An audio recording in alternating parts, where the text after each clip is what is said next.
Dispenser going up.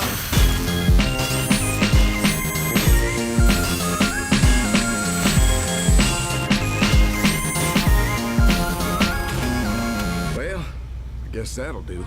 The Eureka Effect is named after the Eureka Effect, something that happens when you suddenly understand how to solve a previously unsolvable problem out of what seems like nowhere. This is an exciting revelation to happen in most situations, including TF2. Sometimes you can suddenly look at a weapon and get the bright idea to use it in a way that hadn't been done before, and maybe if it's good enough, it can completely change the metagame. Innovation is one of those things about Engineer that makes it an exciting class. After all, you can place your buildings practically anywhere. In addition to the core first-person shooter aspect, it tacks on a sandbox element. The entire map is now open at nearly infinite building placements, and in conjunction with the many unlockable weapons and game modes, it can keep any Engineer player busy for years coming up with new ways to move that gear up. Anyway, the theme I'm trying to present here is innovation. It's exciting, and once you get the idea that you can be the one to come up with new, cool ways to play, you start to look at the unlockable weapons a little differently and start thinking of good ways to switch up the metagame with weird and wacky strategies that end up working really well in practice. So naturally, the TF2 community seems to have this weird obsession with wanting to make clearly inferior unlockable weapons work to their advantage, but the sad truth of the matter is, there are just some weapons that are simply not good enough to compete with the rest. Some weapons may seem like they'd be awesome if used in a certain way, but most of the time, the same objectives could easily be achieved with an overall better option just as consistently. The Eureka Effect is the poster boy for this concept. It's a wrench that seems like it would be really useful, but in practice, it's just downright awful in 95% of typical situations. Taking a look at the stats here, you can see why it's an attractive wrench. It has one of the more unique abilities of any weapon in the game. You can teleport yourself at will, both to your spawn room and to your active teleporter exit. Already, that sounds like an extremely useful thing to be able to do, since the Engineer's mobility is limited compared to most other classes, and being able to move around the map almost instantly, even though the destinations are linear, is something that any busy Engie could use to his advantage. However, the downsides associated with the Eureka Effect are what kill this wrench completely as anything more than just a very specific utility. When you're constructing your buildings, hitting them with the Eureka Effect will take you 50% longer, so already it's not looking like the best wrench for getting your buildings built quickly. It also has the passive effect of granting you half as much metal from pickups and dispensers, which is extremely devastating considering buildings have metal costs that revolve around the amount of metal that the strategically placed pickups give you. Because you get 50% of the metal from your main metal sources, it now takes you twice as long to gather the required metal for upgrading, which means it not only takes you twice as long to construct buildings, it takes you twice as long to upgrade them as well. The wrench itself is kind of like the anti-jag. Everything it does hinders you from setting up quickly. However, you might be thinking that the teleportation mechanic actually negates those downsides, since you essentially have unlimited access to a supply cabinet at the press of a few buttons. In reality, using the Eureka Effect to set up a nest, even while utilizing both the supply cabinet and as much of the metal as you can use from the map, is slightly slower than using any other wrench. Plus, it takes a bit more effort on your part because you have to constantly teleport back and forth when you could just be walking over and picking up the full ammo packs for, well, full ammo. Not to mention, teleporting into spawn doesn't refill your health and ammo like it used to for some reason. You actually have to touch the resupply cabinet every time, which is extremely inconvenient, especially in spawn rooms where the cabinet is on the other side of the wall from where you teleport in. This can be resolved by using a quick switch loadout bind to refill your ammo by pressing the bind coordinated with your current loadout, but not everyone has that set up. But say you opted to use the Eureka Effect as your go-to wrench for setting up and maintaining your buildings. You'd have to replace the scavenging for metal process with teleporting back and forth between your spawn and the teleporter exit in order to fully take advantage of the abilities of the wrench and negate the downsides. But the Eureka Effect makes metal management a complete headache, so you almost have to keep teleporting around in order to make up for the fact that the thing sucks at basic engineer duties. So you honestly can't justify using the Eureka Effect as a basic duties wrench. It just overcomplicates one of the simplest things about Engineer, which is gathering metal. So now that we know it's not a good wrench for playing your typical engineer role, we can now talk about how it comes into play for alternative methods. The most popular unusual style of using the Eureka Effect is to abuse the teleporting mechanic in order to get into odd places with your teleporter exit and flank people with your shotgun. This can be an effective and fun way to mess around and see what you can get away with, but I have two main issues with this playstyle as a reliable way to play Battle Engineer. The first, more obvious issue is that it's a selfish and uncooperative way to play Engineer.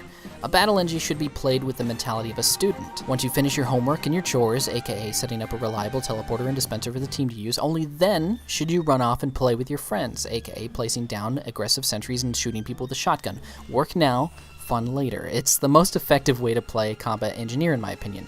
But the Eureka Effect almost subconsciously discourages that mentality because of how slow it is to actually set up buildings for your team, but also because of how it sort of requires that you use the teleporter for only your own agenda. An active teleporter behind enemy lines is easier to find than an inactive one, so you end up being the only person using your own teleporter, which is selfish and hurts your team, especially if you're the only engineer. You may occasionally make up for your lack of support with a sick med pick from the flank, but if your team has to keep walking all the way to the front lines, you've already lost the game. The second issue I have with this playstyle is how you could easily be more effective in the long run as a Battle Engie with the Gunslinger instead. You can build all the supportive buildings you need to at the regular pace, and then go shotgun people to death all you want, and with 150 health, which is an extremely underrated upside to using the Gunslinger in my opinion. And if you want to, you can still place teleporters behind enemy lines, except now you can use it along with your teammates, giving you +5 teamwork points, and no one can call you a selfish person for hogging your teleporter all for yourself. Just hide the teleporter exit really well and no one will find it. It's completely worth having the extra firepower on your side. Not to mention, the Widowmaker actually receives half of the metal it should from doing damage while you have the Eureka Effect equipped, so getting metal from hitting your shots is now twice as difficult. It says specifically in the stats that the metal return is halved from only pickups and dispensers, so technically this shouldn't even happen. Is this a bug or a hidden stat? It's Valve's game, so who really knows? But yeah, the Eureka Effect flank strategy is fun, no doubt about it, but is it helpful to your team? No, not really. But maybe you're not even concerned with being effective in the ways engineers are supposed to be effective. Maybe you're just doing it to mess around and have fun, that's fine too. But if you are interested in being a useful supportive engineer and not just a slow scout with a worse scattergun and a slightly useful ability to teleport, the next Eureka Effect strategy should be more helpful to you. The Jag Effect rollout is the other way to use this wrench. In fact, I made an entirely separate video on how to use the Eureka Effect in combination with the Jag in order to increase your setup speed. If you'd like to see how this technique is done, you can watch that video by clicking on the card in the corner of the screen, but most likely you're familiar with how this technique works. You'll notice that with both main ways of using the Eureka Effect to its fullest, utilize the teleportation ability and only the teleportation ability. If you start using it like you would a normal wrench, all it does is slow you down.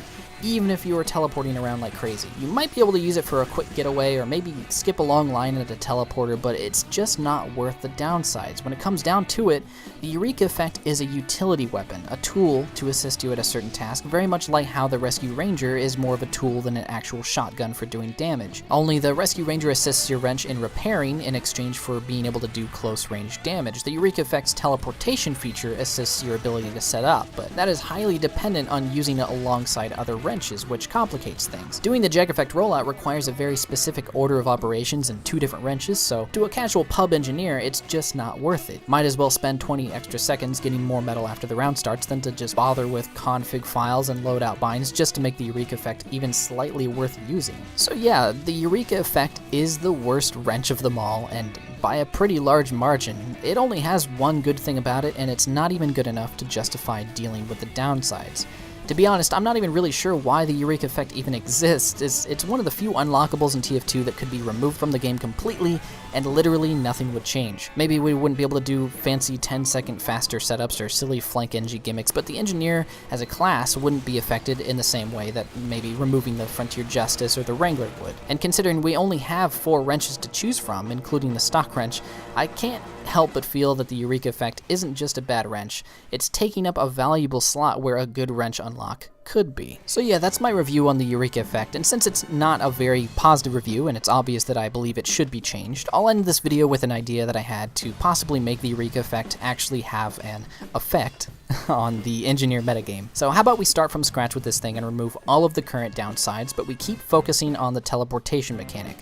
The upside would be that it can allow you to teleport to spawn and your teleporter exit and make it so that your health and ammo are restored when you teleport into spawn, just like how it used to. Because the ability to teleport has been encouraging the user to play engineer selfishly and not build as many buildings because it takes too long, I say we make the downsides discourage that mentality. The main downsides of this new Eureka effect could be that you cannot be healed by anything, including dispensers, medics, or even health packs, and you cannot use teleporters, including your own. However, while you have your dispenser up, you constantly have a passive health regeneration of at least 1 health per second, and while you have an active teleporter up, your self-teleportation ability is slightly faster. As your building's levels increase, your passive benefits increase along with them. 2 health per second for level 2 dispensers, twice as fast teleportation time with a level 2 teleporter, and so on and so forth. This encourages Eureka Effect users to build supportive buildings. Also, in line with the theme that your own buildings don't affect you, I think it'd be pretty cool if your own sentry bullets and rockets do 0 self-damage. This can synergize pretty well with the Wrangler, allowing engineers to jump to unexpected places without taking any damage in the process. I think this is not only making for a very unique wrench, but it rewards Engies for building supportive buildings in exchange for being more vulnerable to constant damage, meaning this is a very tactical wrench.